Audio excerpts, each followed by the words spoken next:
बोला. हिंदसदवंदियाणं तिहुवणहिदमधुरविसदवकाणम् अन्तातीदगुणाणं नमो जिनाणं जिदभवाणं. कुंदकुंदाचार्य भगवान की जय. पंचास्तिकाय संग्रहामध्ये गाथा नंबर 66 बघितली होती काल आपण. काय सांगितलं होतं त्याच्यामध्ये? 66 नंबर गाथेमध्ये उदाहरण दिलं होतं ना. झालं होतं का पूर्ण प्रकरण आपलं वाचून? म्हणजे त्यांनी काय सांगितलं की जे अनेक पुद्गल स्कंद आहेत ते अकृत्रिम दिसून येतात, त्याप्रमाणे जे हे कर्मसुद्धा आहेत, कर्मांची जी रचना झाली ती सुद्धा अकृत्रिम आहे, कोणाच्याद्वारे बनवलेली केलेली नाही.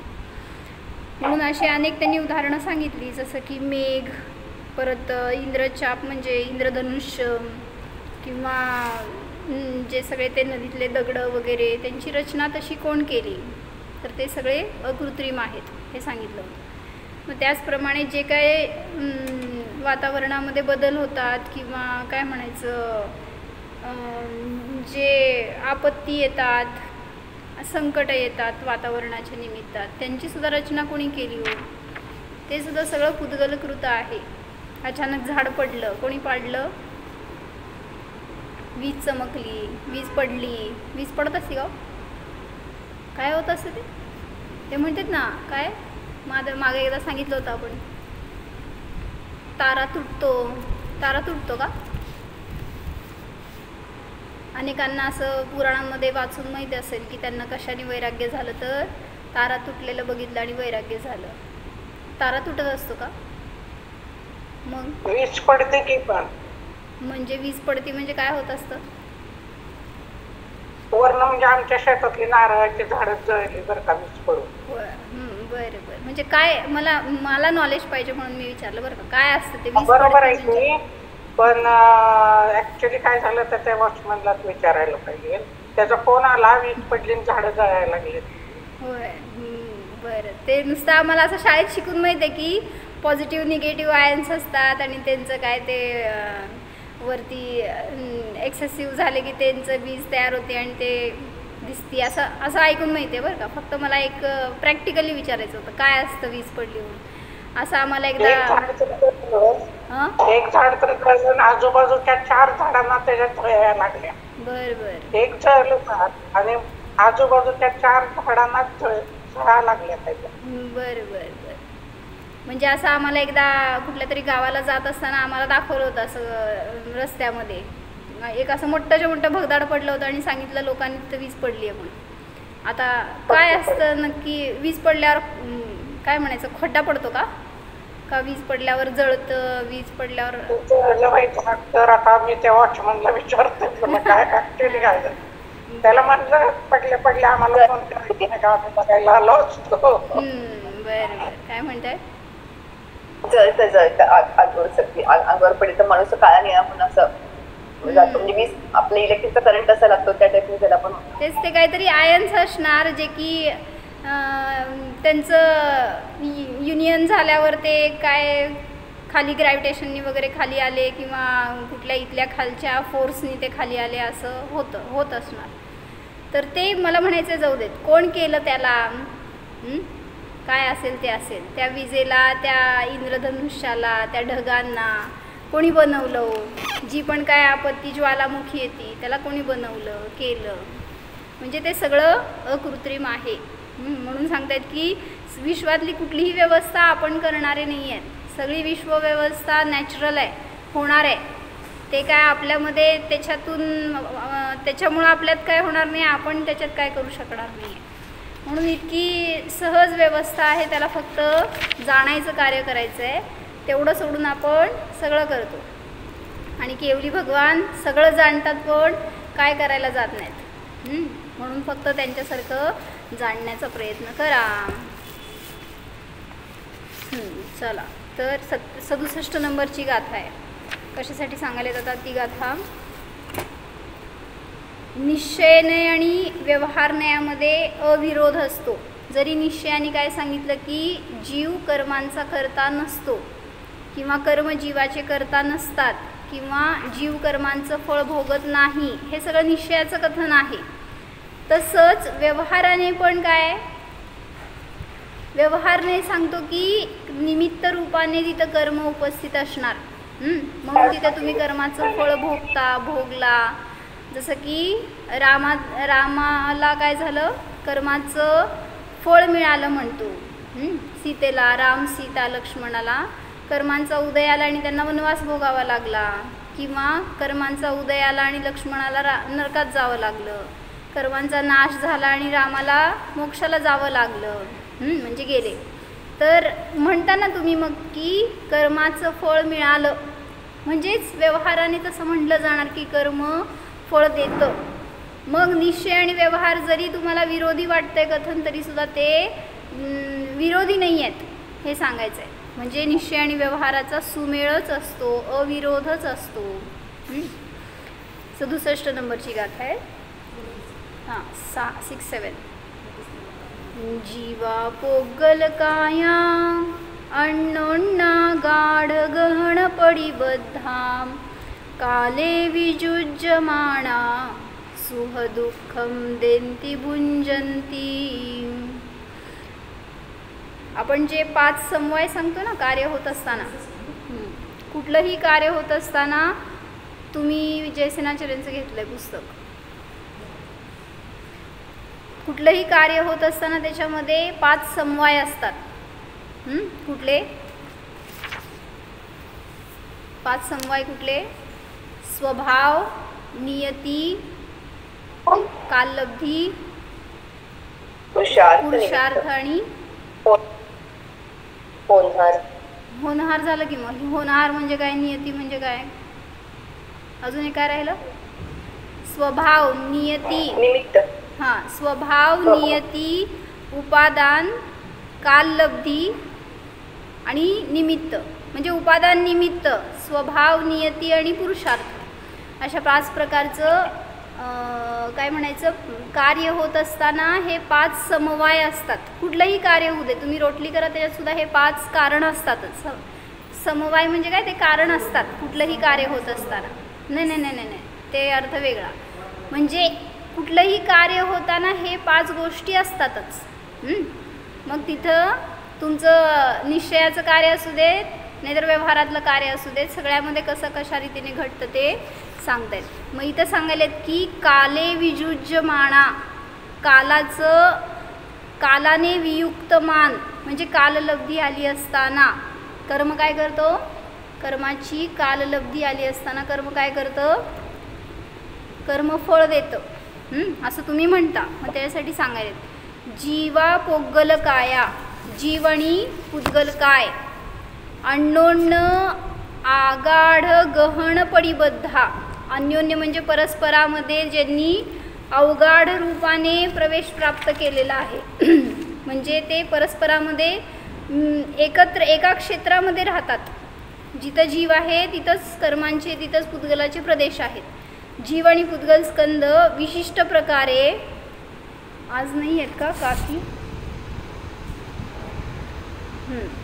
मला आले तर आठवण करा.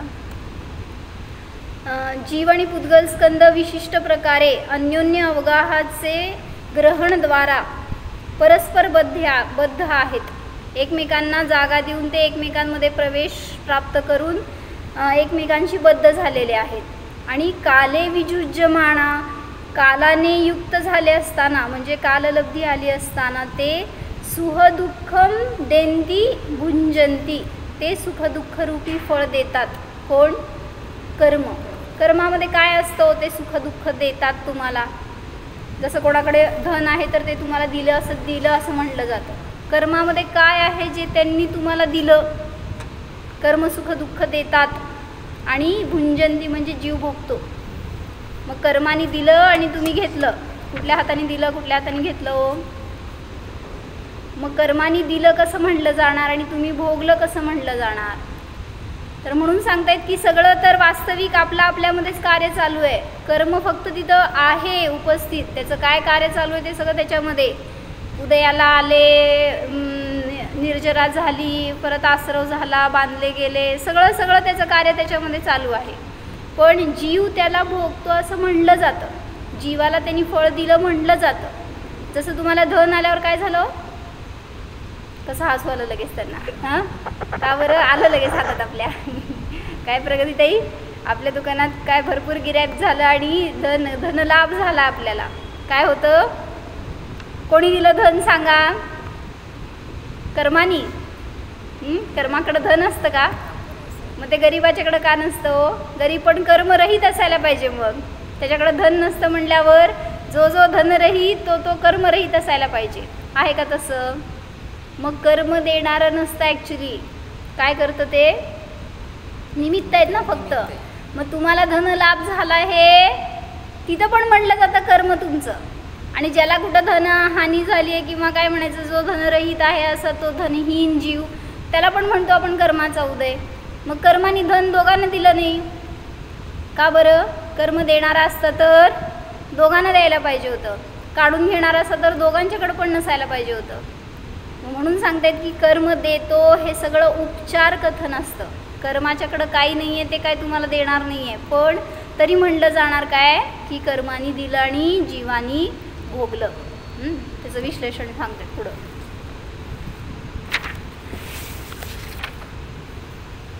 तर मला हे सांगायचं होतं की काललब्धी हे एक फॅक्टर सांगायला लागलेत ना, जे 5 समवायामध्ये किंवा कार्य होत असताना जिथं जिथं कार्य होणार तिथं ती काललब्धी असते त्याची.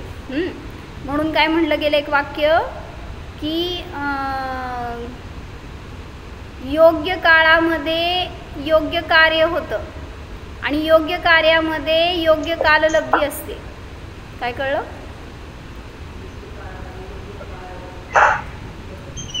योग्य काळामध्ये योग्य कार्य होतं आणि योग्य कार्यामध्ये योग्य कार्यलब्धी काललब्धी असते. हां, म्हणजे त्याच्या योग्य त्याची काललब्धी आहे.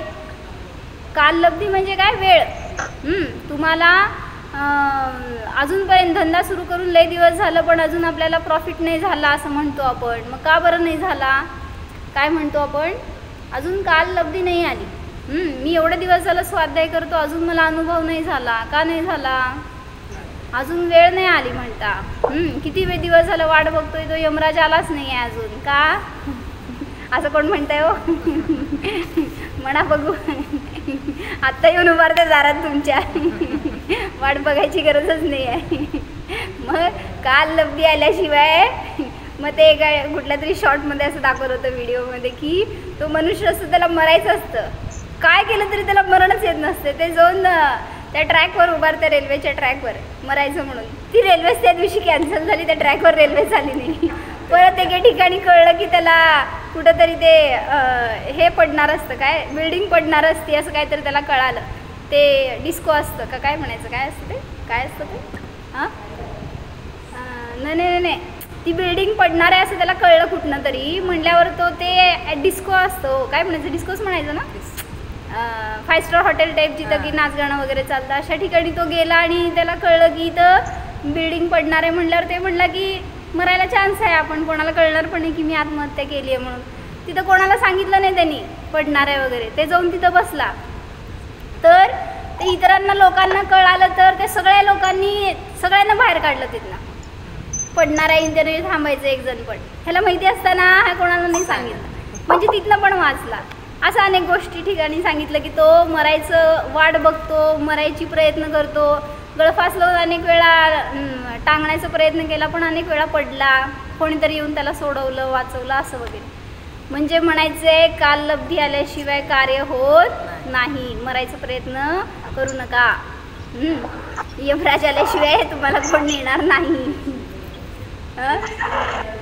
यायचं त्यावेळेस येतं, कोण वाट बघत नसतं असं ॲक्च्युली. ते उगीच गोष्टीत असेल कुठंतरी. पण यमराजाला सगळे त्याच्यापासून नाराज असतात. ते जवळ आला तर कोणी खुश होत नसतं. असं यमराज वगैरे कोण नसतो. तर आपला आयुकर्म जेवढा आहे तेवढा काळ तुम्ही टिकणार आणि ज्यावेळेस संपणार त्यावेळेस ते नियमाने थांबवणार नाही कोण तुम्हाला आणि थांबवू शकत नाही. म्हणून काललब्धी हे सांगायचं होतं की योग्य कार्य होत असताना योग्य काललब्धी आल्याशिवाय ते होत नाही आणि जिथं काललब्धी आली तिथं योग्य कार्य होतच. त्याचा अविनाभाव अशा रीतीने. निश्चयेन जीवकर्मणोः च एककर्तृत्वे अपि व्यवहारेण कर्मदत्तफल उपलम्भः जीवस्य न विरुध्यते इति अत्र उक्तम. निश्चयाने जीव आणि कर्माचं एक कर्तृत्व असताना सुद्धा म्हणजे काय, जरा सिरियसली सगळे ऐकायला बसला असं तर दिसू दे की मला भारती काकी. प्रत्येकाचं आपलं आपलं कर्तृत्व, प्रत्येकाचं म्हणजे आपलं आपलं कर्तृत्व. म्हणजे जीवाचं जीव, बरोबर, पुद्गलाचं पुद्गला. तर जीव आणि पुद्गल आपलं आपलं कार्य करत असताना एक कर्तृत्वे अपि म्हणजे त्यांचं कार्य चालू असताना स्वतःमध्येच, जीवाचं कर्मात नाही कर्माचं जीवात नाही, तर जीव आणि कर्मांचं एक कर्तृत्व असताना सुद्धा निश्चयाने व्यवहाराने कर्मदत्त फल उपलंभ जीवस्य, जीवाला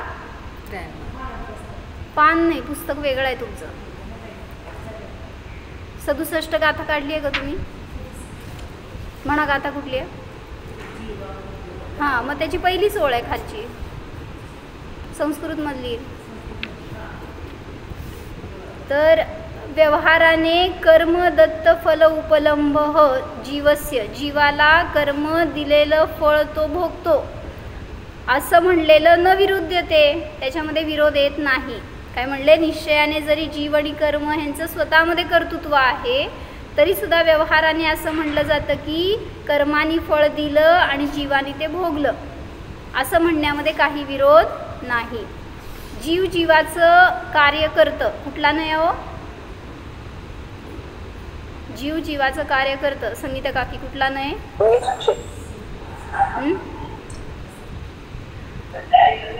कुठत नाही गेले की भारती काकी कुठला नाही आहे?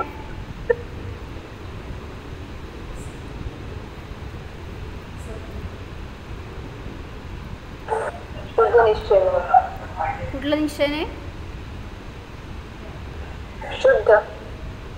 शुद्ध निश्चय नाही म्हणायचं त्याला, अशुद्ध निश्चय नाही म्हणायचं. शुद्ध निश्चयाने जीव करताय म्हटलं आणि अशुद्ध निश्चयाने करता आहे म्हणत असताना आपल्या पर्यायाचा करता झाला तिथं. तर त्यामुळं मीच माझं सुखदुःख करणारा, त्यामुळं कुणी मला सुखदुःख देणारं नाही आहे, मग मीच माझा करता असं म्हणत असताना तो अशुद्ध निश्चय नाही म्हणायचा. ऐकून घ्या नुसतं, काय अशुद्ध निश्चय नाही काय असतं. निश्चय म्हणजे एका द्रव्यातलं तर सांगितलंय, खरं सांगितलंय, पण भेळ मिसळ आहे त्याच्यामध्ये, पण अशुद्ध म्हणलं म्हणून त्याला. ॲक्च्युली करता कशाचंच करता कोण नसतं. मला पाहिजे तशी पर्याय मी का नाही उत्पन्न करू शकतो? मग मी जर करता आहे माझ्या पर्यायाचं तर मला पाहिजे की मी प्राईम मिनिस्टर व्हावा, मी आत्ता सिद्ध व्हावं, मी आत्ता काय एखादं कोणाला वाटतं मी महाराजा व्हावा, महाराणी व्हावं, काय वाटतंय, काय वाटतं हो, जवान व्हावं आता म्हातारं झाल्यावर.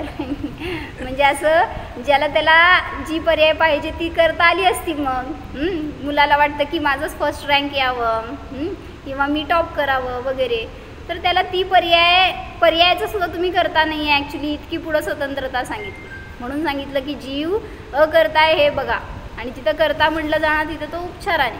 परद्रव्याचं कर्तृत्व सोडवण्यासाठी म्हटलं की तू तुझ्या परिणामांचा करता आहेस, म्हणजे मी मला असा उदय येण्यायोग्य परिणाम मी केलेत, असा संयोग मिळायला, असे सगळे लोक मिळायला, सगळे मी केलेले परिणाम आहेत, त्यामुळं मला असा संयोग मिळाला. तर व्यवहाराने काय सांगितलं, निश्चयाने जीव आणि कर्मास एकाचेच म्हणजे आपल्या आपल्या भावाचेच कर्तृत्व असतानाही व्यवहाराने जीवास कर्माने दिलेला फळाचा उपभोग विरोधास प्राप्त होत नाही असे सांगितले आहे. म्हणजेच कर्म जीवास फळ देते आणि जीव कर्म फळ भोगतो, ही गोष्ट व्यवहाराने घडते, निश्चयाने नाही. पुढं जीवा ही मोह हो वाचा अवश्य. जीवा ही जीवा हा मोह, राग, वाचायचा. द्वेष. जे हो. बहुवचन असतं हा, हा, ना हा. तिथं विसर्गाचा लोप होतो. जीवा हा ही मोह बरोबर आहे. मोह, राग, द्वेष, स्निग्धत्वात् उद्गल स्कंधाश्च स्कंधाहाच स्वभाव स्निग्धत्वात् उद्गल स्कंधाश्च स्वभाव स्निग्धत्वात् बद्धावस्थायां बंद परमाणु अवस्थायाम. तिथं काय मिसप्रिंट झालंय का? एक मिनिट. काय मिसप्रिंट झालंय का तिथं? बंध स्निग्धत्वात कसं लिहिलंय तुमच्याकडे? बंध अवस्थायाम डबल झालंय माझ्या. बंधावस्थायाम. हां, बंद अवस्थायामच पाहिजे. अवस्थायाम. बरोबर आहे. बंद अवस्थायाम परमाणु परमाणु द्वंद्वानी इव परमाणु द्वंद्वानी इव अन्योन्य अवगाह ग्रहण प्रतिबद्धत्वेन अवतिष्ठन्ते. बरोबर, छान. काय सांगितलं? खरोखर जीव काय करतोय? मोह, राग, द्वेष याने स्निग्ध असल्यामुळे. काय म्हणलं? जीवाला स्निग्ध म्हणलंय. जीव स्निग्ध वृक्ष आहे का? कोणाचं गुण आहे स्निग्ध वृक्ष? उद्गलाचं गुण आहे. जीवामध्ये कुठनं आला हो? मग सांगतायत की ॲक्च्युली जीव तर स्निग्ध नाही आहे, वृक्ष पण नाही आहे. म्हणजे जीव कोणाला पकडत नाही, बांधत नाही किंवा कोणाशी चिकटत नाही. मग तरीसुद्धा का म्हणलं? तर जेव्हा जीव स्वभावरूप असतो त्यावेळेस त्याच्यामध्ये स्निग्धता नाही. पण जेव्हा तो विभाव रूपाने परिणमन करतोय ना त्यावेळेस त्याचे ते विभाव म्हणलं गेले स्निग्ध आहेत. विभावामध्ये ती स्निग्धता आली की त्यांनी कर्मांना धरलं. खरोखर जीव मोह, राग, द्वेषाने स्निग्ध असल्यामुळे आणि पुद्गल स्कंध स्वभावाने स्निग्ध असल्यामुळे. पुद्गलाचा तो स्वभाव आहे स्निग्ध वगैरे, पण जीवामध्ये तो स्वभाव नसताना पण तो का कर्मांना बांधतो? तर सांगितलं की जेव्हा रागद्वेष हे परिणाम स्निग्ध आहेत आणि त्या परिणामांनी सहित असणारा जीवच कर्मांचा आश्रव करतो आणि बंद करतो. ज्याच्याजवळ ते नाही त्याला स्निग्धता नाही. काय केलं मग? जीव खरोखर मोह, राग, द्वेषाने स्निग्ध असल्यामुळे आणि पुद्गल स्कंद स्वभावाने स्निग्ध असल्यामुळे बंध अवस्थेमध्ये परमाणु द्वंद्वानी म्हणजे दोन परमाणूंचा बंध झाला, त्याला म्हणायचं द्वेणुक. तर द्वेणुक स्कंदाप्रमाणे अन्योन्य अवगाह ग्रहण प्रतिबद्ध रूपाने राहतात. जसं की दोन परमाणू एकत्र येऊन त्यांचा स्कंद होतो तसं जीव आणि पुद्गल ह्यांचा पण बंध होतो असं म्हणलं जातं. का बरं? कारण त्यांच्या दोघांमध्ये पण स्निग्धता असल्यामुळे. जर स्निग्धता नसेल तर जीवाजवळ कर्म येणार नाही. जसं आज उदाहरण आम्ही सकाळी काय वाचलं की जर तो कोण असतो 11व्या गुणस्थानावरती 11व्या गुणस्थानाच्या वरचा जीव आहे आणि त्याला कुठला आश्रव? इर्यापत आश्रव असतो. म्हणजे काय असतं ते? कर्मांचा आश्रव तर होतो. रोहिणी काकी बोला. इर्यापत आश्रव म्हणजे काय? आश्रव होतो पण बंद होत नाही, नुसतं चालत गेल्याप्रमाणे. हां, असंच फिरत फिरत येतात कर्म आणि निघून जातात. एका दारातून येते दुसऱ्या दारातून जातात. कुठे आहे दारो? म्हणजे त्यांनी उदाहरण दिलं तिथं की जसं गीली मिट्टीवाला घडा हो, तर त्याच्यावर जर तुम्ही रेती टाकली, धूळ टाकली तर ती चिकटती. पण जर तेच कोरडं असेल तर त्याच्यावर माती चिकटत नाही. किंवा भिंत आहे समजा, भिंतीवर माती टाकली आपण, ओली माती टाकली तर ती चिकटती. पण जर कोरडी असेल तर ती चिकटत नाही. असं काय म्हणताय? समजलं का?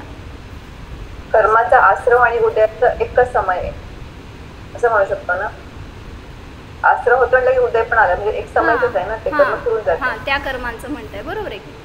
एका समयापुरतं त्याची स्थिती पण आहे असं म्हणलं गेलं. आला आणि निघून गेलं.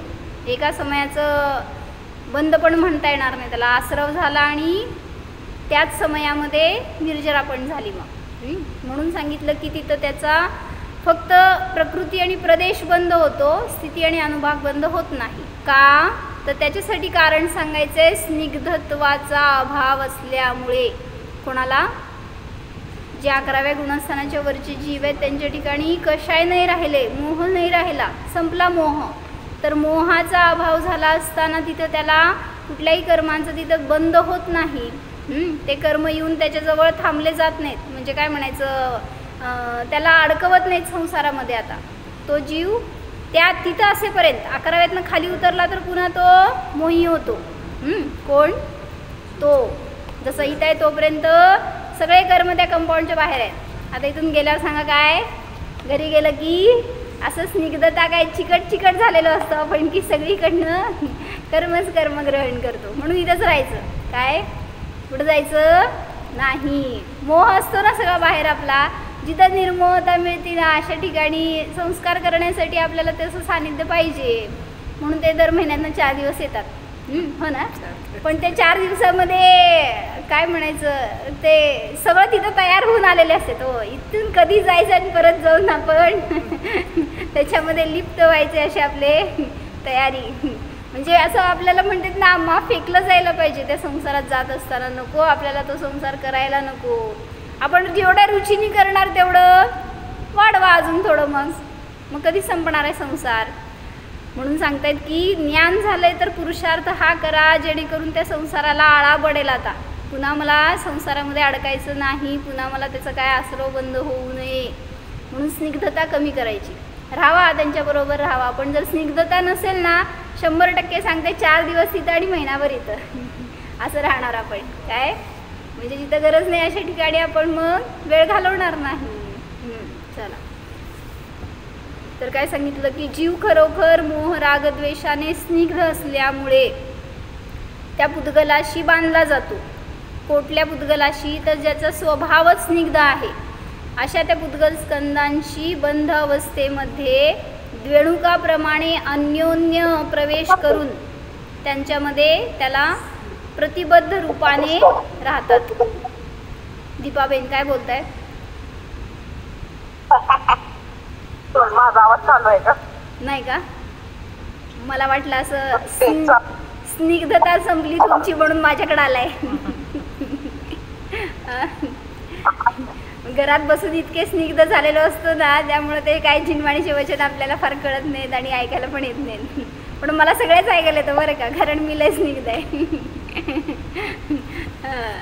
तर म्हणून सांगितलं की जीव हा कर्मांशी का बांधला जातो, त्याला एक हेतू दिलं स्निग्धत्वात. पुद्गलाला पण लावा आणि जीवाला पण लावा तो हेतू. एवढ्या अपेक्षेने जीव सुद्धा स्निग्ध गुणवाला आहे असं एक उपचाराने सांगितलं जाणार.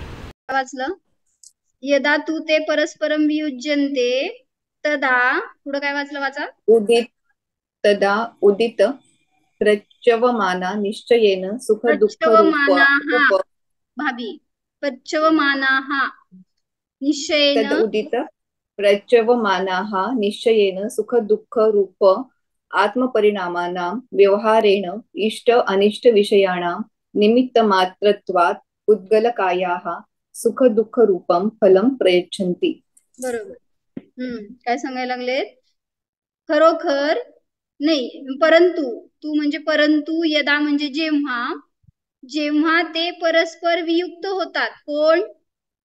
स्निग्ध जीव आणि पुद्गल स्कंद हे जेव्हा परस्पर वियुक्त होतात म्हणजे बांधले जातात, एकत्र येतात, तेव्हा उदित प्रच्यवमानाः जे काय उदयाला आलेले, काय केलंय, परस्पर वियुक्त होतात तेव्हा पुढे सांगितल्याप्रमाणे पुद्गल कर्म फळ देते आणि जीव फळ भोगतात हे सांगायचं त्यांना. त्याच्यातून जेव्हा परस्पर ते एकत्र येतात तेव्हा कर्म त्याला बांधलं आणि कर्माने फळ दिलं आणि जीवानी भोगलं हे सांगायचंय. तर उदित प्रच्यवमानाः उदयाला प्राप्त झालेले, उदयाला येऊन जाणारे पुद्गल कर्म जे आहेत ते सुख दुःख रूप आत्मपरिणामांना निमित्त मात्र आहेत असं म्हणलं जात. निश्चयाने जेव्हा ते कर्म उदयाला आले त्यावेळेस जीवाला सुख दुःख रूप फळ मिळालं हे कुठल्या निश्चयाने? अशुद्ध निश्चयाने सांगितलं गेलं की जीवाला कर्माचं फळ मिळालं. कुठल्या कर्माचं? कर्माचं फळ जीवाला मिळालं असं म्हटलं तर भाव कर्माचं फळ म्हणा, किंवा आता इथं जर उद्गल स्कंद घेतले तर द्रव्य कर्माचं फळ. जेव्हा द्रव्य कर्मांचा उदय आला त्यावेळेस जीवाने त्याचं फळ भोगलं असं म्हणलं जातं. तर म्हणून उदयाला येऊन निघून जाणारे पुद्गल कर्म स्कंद द्रव्य कर्मच घ्या आता इथं, आणि मग नंतर दुसरा नाही लावू आपण. सुख दुःख रूप आत्मपरिणामांना निमित्त मात्र आहेत. या अपेक्षेने निश्चयाने आणि व्यवहाराने इष्ट अनिष्ट विषयांचं निमित्त मात्र असल्यामुळे पुद्गल काय सुख दुःख रूप फळाला देतात. दोन गोष्टी सांगायला लागलेत. एक काय सांगितलं पहिल्यांदा? पुद्गल कर्मांचा उदय आला आणि जीवाला सुख दुःख रूप फळ मिळालं. आणि दुसरं सांगितलं की इष्ट अनिष्ट विषय मिळाले आणि त्याच्या निमित्त तुम्हाला सुख दुःख झालं. एक कर्माकडे लावलं आणि एक काय म्हणायचं ते इष्ट अनिष्ट वस्तू सांगितल्या. इष्ट अनिष्ट विषयांना निमित्त मात्र आहेत. या अपेक्षेने व्यवहाराने सुख दुःख रूप फळ देतात. जीवाला कर्म फळ देतात आणि जीवाला जे काय ते विषय आहेत ते विषय सुद्धा फळ देतात. आता इथं फक्त असद्भूत व्यवहार न्यायाने सांगायचं की ते जे काय परद्रव्य आहे ते मला कुटुंब म्हणा, परिग्रह म्हणा, काय आपले कपडे दागिने मोबाईल किती सुख देतो. हा सोडून दिलाय काय? असं निर्भर वाटतंय का नाही? मग जवळ आलं तर आणलं तर वाचलं का, कोणाचं आलं का, कोणाचं बघायचंय का, किती विकल्प. मग म्हणून ते म्हणते की मंदिरात आल्यावर तर त्याला एकतर एरोप्लेन वर टाका नाही तर आणूच नका. ज्याला गरज नसती त्यांनी.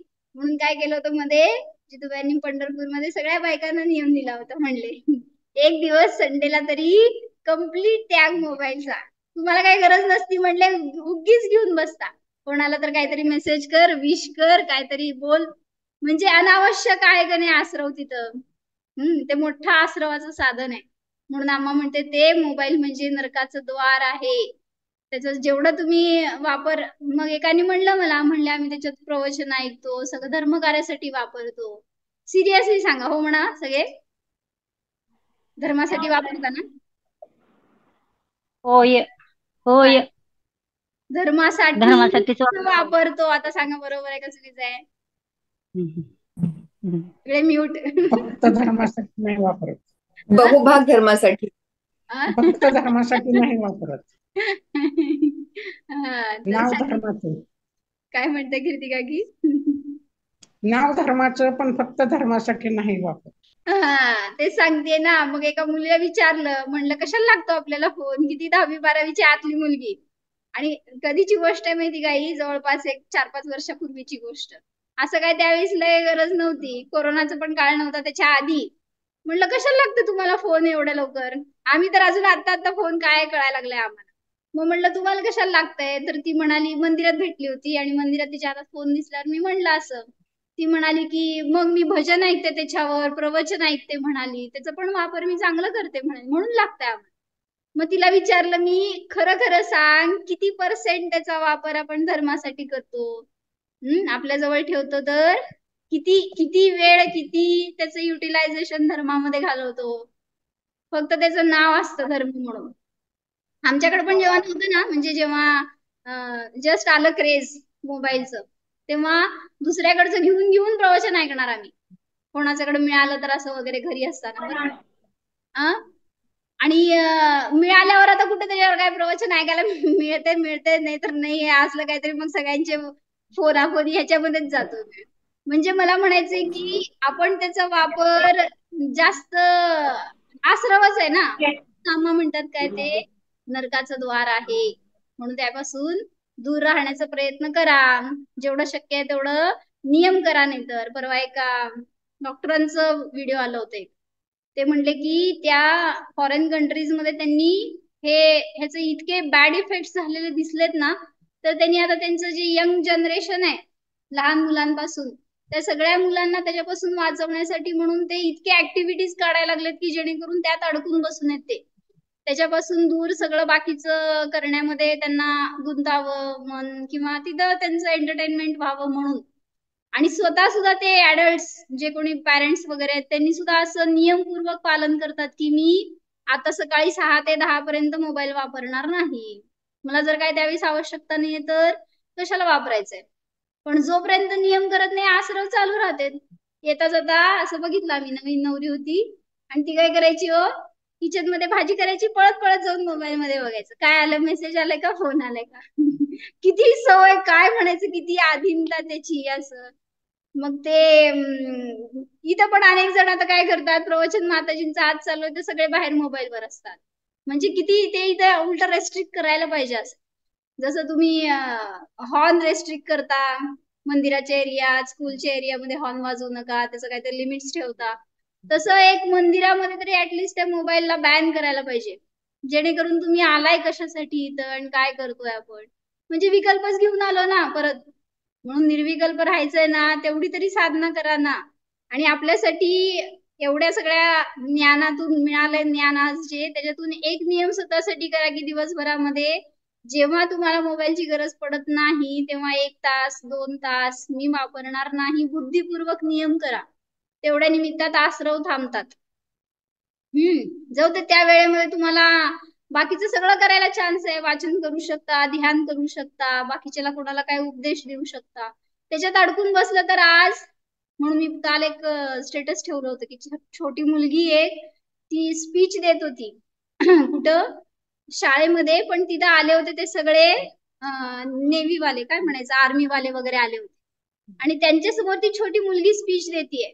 म्हणले आजचे नौजवान काय करतायत, म्हणले सगळ्यांना आज सगळे फॅसिलिटीज पाहिजेत. म्हणले डोक्यावर हॅट पाहिजे, पायामध्ये बूट पाहिजेत, अंगावर कोट पाहिजे, हातात फोन पाहिजे, कानात हेडफोन पाहिजेत, सगळं सगळं पाहिजे म्हणले. पण कोण देशासाठी लढायचं नाहीये, पण त्या हातात घेऊन मोबाईल म्हणजे सगळे पबजी खेळतात म्हणले. काय असतं पबजी, मी तर बघून पण माहित नाही काय असतं, ऐकूनच माहित आहे फक्त की हाणामारी असते म्हणून त्याच्यात. म्हणजे लोकाला आज तिथं जाऊन त्या ह्याच्यात लढा म्हणलं तर लढायची तयारी नाहीये, पण त्या मोबाईलवर गेम खेळायसाठी म्हणून तिथं लढा देते. मग असं आपलं आयुष्य कुठं वाया चाललंय सांगता येत नाही, कुठं जाईल सांगता येत नाही. म्हणून एक स्वतःला संयमित करण्यासाठी म्हणून काहीतरी बंधन घालायची आवश्यकता आहे. मग आपण स्वतः नियम करा, आपल्याला ज्या समयामध्ये त्याचा वापर नाहीये तेवढ्या वेळेस मी बुद्धिपूर्वक त्याचा त्याग करतो. तेवढ्या 1 तासासाठी जरी नियम झाला आपला तरी सुद्धा खूप प्रकाराने आसरव थांबले.